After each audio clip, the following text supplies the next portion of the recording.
வணக்கம் தோழர்களே. எழுத்தாளர் பிரபஞ்சன் எழுதிய எனக்கும் தெரியும் அப்படின்ற சிறுகதையை தான் இன்னைக்கு உங்ககிட்ட பகிர்ந்துக்க போறேன்.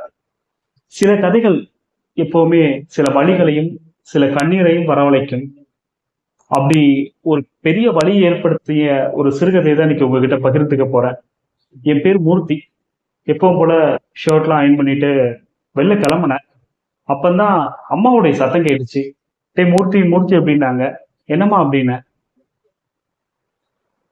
போயிட்டு சோமு அண்ணா வீட்டுல ஒரு வார்த்தை நேர்ல பார்த்து, எங்களுக்கு இப்போ நேரம் சரியில்லை, நீங்க வேற வரன் பார்த்துக்கங்கன்னு சொல்லிட்டு வந்துடுறியான்னு சொன்னாங்க. எனக்கு என்ன சொல்லுன்னு சொல்லி தெரியல அம்மா கிட்ட. இல்லம்மா, அட்லீஸ்ட் நம்ம ஒரு லெட்டர் எழுதி போட்டுடலாமே அப்படின்னு. கரெக்டு தான்டா, ஏதோ புதுசா பழகினவங்க புது உறவு முறைனா பரவாயில்லடா, லெட்டர் எழுதி போட்டுடலாம். இவங்க நம்ம சொந்தம் வேற, அதனால நேர்ல போய் சொல்லிட்டு வாடா. சோமோன்னா வேற ரொம்ப நல்ல மனுஷன், அதனால நேர்ல சொல்லிட்டு வந்துடுறேன் அப்படின்னு சொல்லிட்டாங்க. எங்க அம்மாவோட வார்த்தை அப்படின்னு சொன்னா கணீர்னு இருக்காது, ஆர்டரா இருக்காது. ஆனா அந்த வாக்கு வந்து வேத வாக்கு மாதிரி. நாங்க யாரும் இதுவரைக்கும் மறுத்து பேசினது கிடையாது. அவ சொல்றதுதான் இறுதி சொல். அப்படிதான் அம்மாவுடைய வார்த்தை இதுவரைக்கும் இருந்துச்சு. அவ சொல்றதை தட்ட முடியல. ஆனா எப்படி நான் இதை போயிட்டு சோமு மாமா கிட்டையும் சுகுணா கிட்டையும் சொல்ல போறேன்றது தெரியல. அம்மா சொல்லும் போதே ஒரு வார்த்தையை சொன்னாங்க. பாவண்டா அந்த மனுஷன், அன்னைக்கு நம்மளுக்கு கொடுத்த பஜ்ஜி சுச்சி கூட பக்கத்து வீட்டுல 50 ரூபாய் கடன் வாங்கி தாண்டா பண்ணியிருப்பாரு. நல்ல மனுஷன் வரடா, போய் சொல்லிடு அப்படின்னாங்க. போகிற வழி எல்லாமே எனக்கு எந்த வார்த்தைகளும் கிடைக்காம திக்கி திணறி அப்படி பல விஷயங்களை யோசிச்சுட்டே போயிட்டு சுகுணா வீட்டோட கதவை அப்படி தட்டினேன்.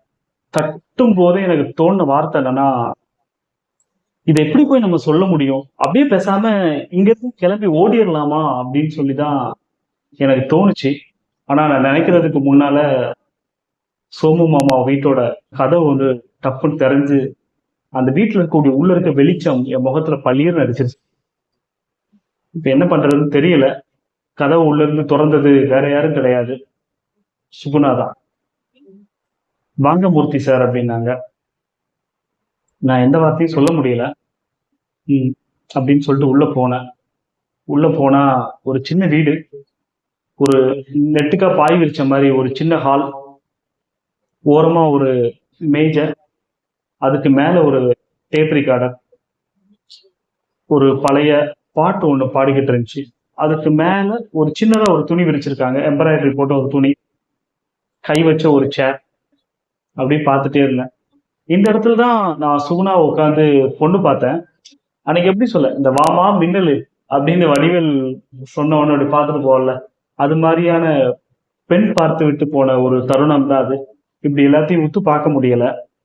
அந்த ஹாலை தொட்ட மாதிரியே ஒரு சமயக்கட்டு இருந்தது. அதுக்கு முன்னால வரைக்கும் சுகுணா ஏதோ படிச்சுட்டு இருந்தப்பா போல, புக்ஸ் எல்லாம் அங்க இருந்தது. படிச்சுட்டு இருக்கீங்களா அப்படின்னு சொல்லி கேட்டேன். ஆமா, பிஏ கரஸ்பாண்டன்ஸ்ல படிச்சுட்டு இருக்கேன் அப்படின்னாங்க. ஓகே, சரி நீங்க உட்காருங்க அப்படின்னா. இல்ல இல்ல நான் அப்படின்னா, இல்ல இல்ல பரவாயில்ல சார், நீங்க உட்காருங்க அப்படின்னா. நான் அப்படியே அந்த கை வச்ச நாற்காலியில போய் உட்கார்ந்தேன். உடனே அவ சமயக்கட்டு போனா. இல்ல நான் வரும்போதே காஃபி சாப்பிட்டுட்டு வந்துட்டேன் அப்படின்னா. பொய் அப்படின்னா. தெரியும் பொய் தான் அப்படின்னு சொல்லிட்டு, பட் அவளை சமாளிக்க முடியல. பரவாயில்ல சார், நான் நல்லா சமைப்பேன், நீங்க நம்பி சாப்பிடலாம் அப்படின்னா. அப்படி எப்படி சொல்ல, ஒரு ஏன்னா எனக்குள்ளதான் வலி வேதனைகள் நிறைய இருக்கு. நான் எப்படி சிரிக்க முடியும்னு சொல்லி சிரிக்க முடியாம அப்படியே அமைதியா உட்காந்துட்டு, ஒரு எப்படி சொல்ல, எந்த வார்த்தையும் சொல்ல முடியாம மெல்லவும் முடியாம முழுங்கவும் முடியாம அப்படியே உட்காந்துட்டு இருந்தேன். அவனே அவளே தான் பேச்சு கொடுத்தா. நீங்க இன்னைக்கு பொண்ணு பார்க்க வந்த போது பஜ்ஜி சுச்சி எல்லாம் சாப்பிட்டீங்களே, அது ஆக்சுவலா நான் சமைச்சது இல்ல, பக்கத்து வீட்டு மாமி தான் சமைச்சா. சோ இன்னைக்கு அப்படி கிடையாது, நான் தான் இருக்கேன், நான் தான் உங்களுக்கு சமைச்சு கொடுக்கணும் அப்படின்னா. இல்ல பரவாயில்ல அப்படின்னு. இல்ல சார், நான் நல்லா சமைப்பேன், அதுவும் போக வீட்டுல ரைஸ் தான் இருக்கு, சாப்பாடு தான் இருக்கு, அது அப்பா தான் சாப்பிடுவாங்க, நான் ரொட்டி தான் சாப்பிடுவேன். படிச்சுட்டு அப்படி சாப்பாடை சாப்பிட்டா தூக்கம் வந்துரும்ன்றதுக்காக நான் உப்புமா பண்றதுக்காக வெயிட் பண்ணிட்டு இருந்தேன். நீங்களும் வந்துட்டேன். உங்களுக்காக சேர்த்து பண்ணிடுறேனே அவ்வளவுதான். மத்தபடி எனக்கு பெரிய பாரம்லாம் ஒண்ணும் கிடையாது அப்படின்னு சொல்லிட்டு கிச்சனுக்குள்ள போனவ அந்த வெங்காயத்தை வெட்டி அப்படி வதக்குற ஸ்மெல் அடிச்சது. உள்ள இருந்து ஒரு திவ்யமான ஒரு மனம் அப்படி பத்தி ஸ்டாண்டோட வந்து முன்னால் நின்னா. என்ன அப்படின்னு, இல்ல சில பேருக்கு சமைக்கிற ஸ்மெல்லு பிடிக்காதா, அதனால பத்தி இங்க வச்சிடுறேன் அப்படின்னு சொல்லி அந்த மேஜை மேல வச்சுட்டு அவ உள்ள போயிட்டா. வாசல்ல உட்கார்ந்து எப்படி சொல்ல, அந்த மேஜை மேல சாரி அந்த சேர் மேல உட்கார்ந்துட்டு இருந்த எனக்கு மனசு கொடுமையா அழபாஞ்சுது. எப்படி சொல்லணும்னா, எந்த ஒரு மன நிம்மதியும் இல்லாத ஒருத்தன் ஒரு கோவில் ஆத்தங்கரையில உட்கார்ந்துட்டு ஆத்த பார்த்து உட்கார்ந்துட்டு அப்படி மன சஞ்சலப்பட்டு உட்கார்ந்து அப்படி இருக்கும். அது மாதிரி உட்கார்ந்து புலம்பிக்கிட்டு இருந்தேன். இவளுக்கு என்ன குறை, இவளை மாநிறம்னு சொல்லவா, இவளை சிகப்புன்னு சொல்லவா, இவளை என்னன்னு சொல்ல அப்படின்னு சொல்லி அவளை பத்தி ஓராயிரம் சிந்தனைகள் ஓடிச்சு. அப்படி ஓடிட்டு இருக்கும் போதே அம்மா சொன்ன வார்த்தைய இவகிட்ட நம்ம எப்படி சொல்ல, அதுக்கு நம்ம ஒரு வாளி நெருப்பள்ளி அவ தலையில கொட்டிட்டு போயிடலாமே அப்படின்ற ஒரு வெறுப்பு உள்ள ஓடிக்கிட்டே இருந்துச்சு என் மனசுக்குள்ள. என்ன பண்ணன்னு தெரியல. அப்படியே உடனே அமைதியா உட்காந்துட்டு இருக்கக்குள்ள மூர்த்தி சார் அப்படின்னு ஒரு சவுண்டு கேட்டுச்சு. என்னன்னு பார்த்தா கையில ஒரு காஃபியும் இந்த சைடு உப்புமாவும் ரெடி பண்ணி கையில வந்து கொடுத்தா. சாப்பிடுங்க. நான் என்ன சொல்றதுன்னு தெரியல. அப்படி ஓரமா உட்காந்துட்டா. பொண்ணு பாக்குறப்ப அவளை சரியா பார்க்க முடியல. ஆனா இன்னைக்கு என் முன்னால அப்படியே உட்கார்ந்துருக்கா. நான் சேர்ல உட்கார்ந்துருக்கேன்.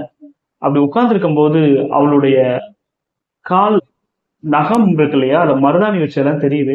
அது அப்படியே சேலையில நைஸா அப்படி மூடிக்கிட்டு அப்படி உடம்ப போர்த்தி உட்கார்ந்த மாதிரி அப்படியே உட்கார்ந்து இருந்தா. சாப்பிடுங்க சார் அப்படின்னா.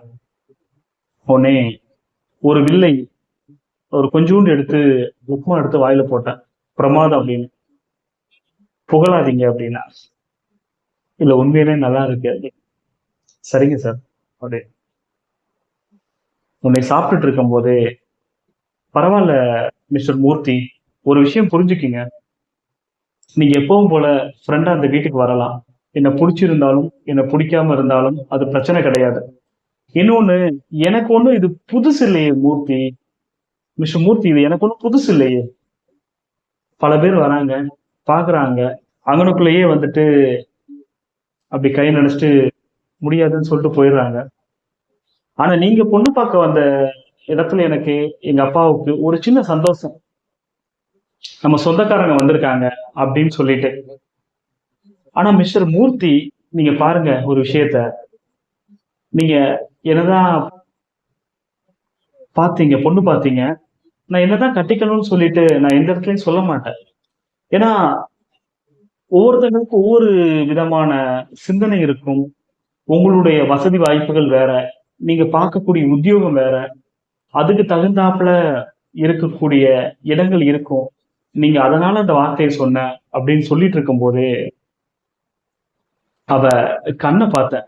அப்படி கண்ணீர் அப்படி கண்ணுல நிறைஞ்சு நின்னுச்சு.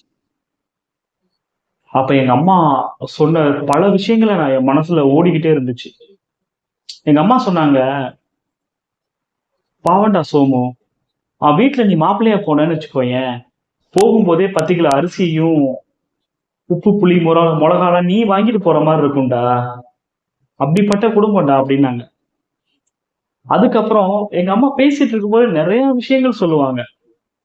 என்னதான் கஷ்டப்பட்ட குடும்பமானது, ரொம்ப நல்லவன்டா, அந்த பொண்ணு ரொம்ப நல்லவ தெரியுமா, ரொம்ப அம்சமா இருந்தா அப்படின்னு சொல்லி சொன்னாங்க.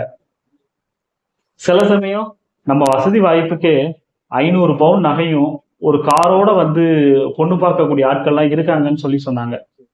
எங்க அம்மா அப்படி சொன்ன சிந்தனைகள் எல்லாமே என் மனசுல ஓடும் போது எனக்கு தோணுன விஷயம், இந்த பெண்ணுக்கு வேற யாருமே எதிரி கிடையாது, இந்த பெண்ணுக்கு இந்த பெண் தான் எதிரி அப்படின்றது அப்போ ஓடிக்கிட்டு இருந்துச்சு. அந்த மனசுல ஒண்ணு அலைபாய்ஞ்ச 1000 சிந்தனைகளோட அவளை பார்த்தேன். புரியுது சுகுணா அப்படின்னு சொன்னேன். உடனே அவ சொன்னா, மிஸ்டர் மூர்த்தி புரிஞ்சுக்கங்க, எங்க கிட்ட வசதி வாய்ப்பு இல்லதான், எனக்கும் தெரியும். ஆனா இன்னொரு விஷயம் தெரியுமா, நான் நல்ல மனைவியா, நல்ல தாயா, நல்ல ஃப்ரெண்டா என்னால இருக்க முடியும்.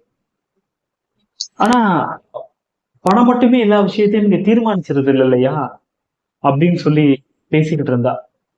எனக்கு அவ பேசும்போது அவன் முகத்தை பார்த்தேன்.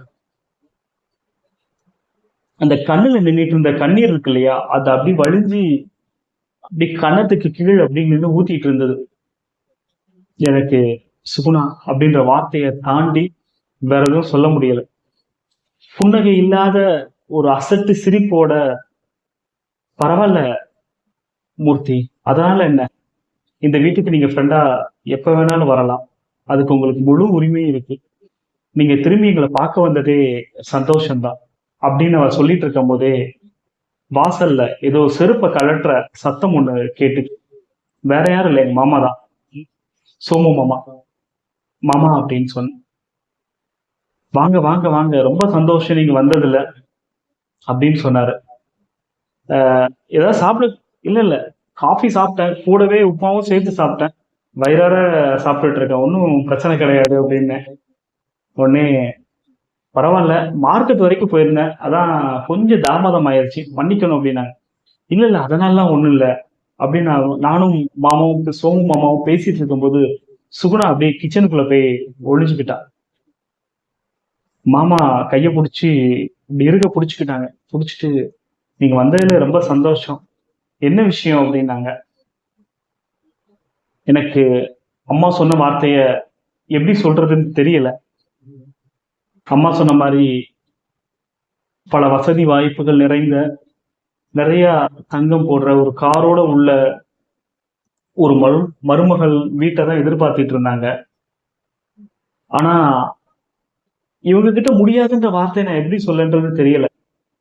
ஒரு பென்ஷனை மட்டும் நம்பி வாழ்ற ஒரு அப்பா, கரஸ்பாண்டன்ஸ்ல படிச்சுக்கிட்டு தான் அப்பாவுடைய சந்தோஷத்துக்காக கல்யாணம் பண்ணிக்கணும் அப்படின்னு நினைக்கக்கூடிய ஒரு பொண்ணு. சோ இதெல்லாம் பார்க்கும்போது எனக்கு இந்த வார்த்தையை நான் எப்படி அவங்க கிட்ட பேசுறதுன்னு தெரியல. அதனால அவர் புடிச்சு வச்சிருந்தாருல என் கைய, அதோட சேர்த்து வச்சுட்டு ஒரு வார்த்தை சொன்னேன். மாமா, அம்மா என்கிட்ட சொல்லி அனுப்பிச்சு விட்டாங்க, எங்களுக்கு பரிபூர்ண சம்மதம், அடுத்த நல்ல நாள் எப்போன்னு சொல்லி பார்த்துட்டு வந்து பேசுங்க அப்படின்னு சொல்லி சொன்னேன். சுகுணா உள்ள இருந்தவ வெளியில அப்படியே கொஞ்சம் வந்து லைட்டா என்னை எட்டி பார்த்தா. பார்த்துட்டு மொல்லமா ஒரு சிரிப்பு சிரிச்சா. இவர் அப்படியே கையில பிடிச்சுக்கிட்டு, அப்படியா சொன்னாங்க அப்படின்னா. ஆமா மாமா, அப்படிதான் சொன்னாங்க அம்மா அப்படின்னு. சரி, அடுத்து ஒரு நல்ல நாள் பார்த்துட்டு வந்து அம்மா வந்து சந்திக்கணும்னு சொல்லி சொல்லுங்க அப்படின்னு சொல்லிட்டு வாசல் வரைக்கும் வந்து என்னை வழி அனுப்பிச்சார். உள்ள இருந்து வந்த சுகுணா என்னை பார்க்க வேக வேகமா ஓடி வந்தா. அப்படி திரும்பி பார்த்தேன். அவர் அப்படி கையை கூப்பிட்டு ஒரு வணக்கம் போட்டு அப்படியே கையை அப்படி இறுக்கி பிடிச்சிட்டு நின்னாரு. சுகுணா என் கண்களையே பார்த்துட்டு இருந்தா. நானும் சுகுணாவோட கண்களை தான் பார்த்துக்கிட்டு இருந்தேன். பேசினா மட்டும்தான் வார்த்தையா என்ன? மௌனங்கள் கூட 1000 வார்த்தைகளை பேசதான் செய்யும். அப்படி சம்மதத்தை தெரிவிச்சுட்டு நான் அப்படியே நடந்து போனேன். போகும்போது நான் நினைச்சேன், எனக்கு ஒரு 25 வயசாச்சு. இந்த 25 வயசுல நான் ஒன்றும் பெருசா சாதிச்சிருக்கல. ஆனா இன்னைக்கு நான் ஏதோ பெருசா சாதிச்சிட்டதா என் மனசு சொல்லுச்சு. ஆமா, அந்த சாதனையோட தான் நான் வீட்டுக்கு எங்க அம்மாவை கன்வின்ஸ் பண்றதுக்காக கிளம்பி போய்கிட்டு இருக்கேன். நன்றி தோழர்களே.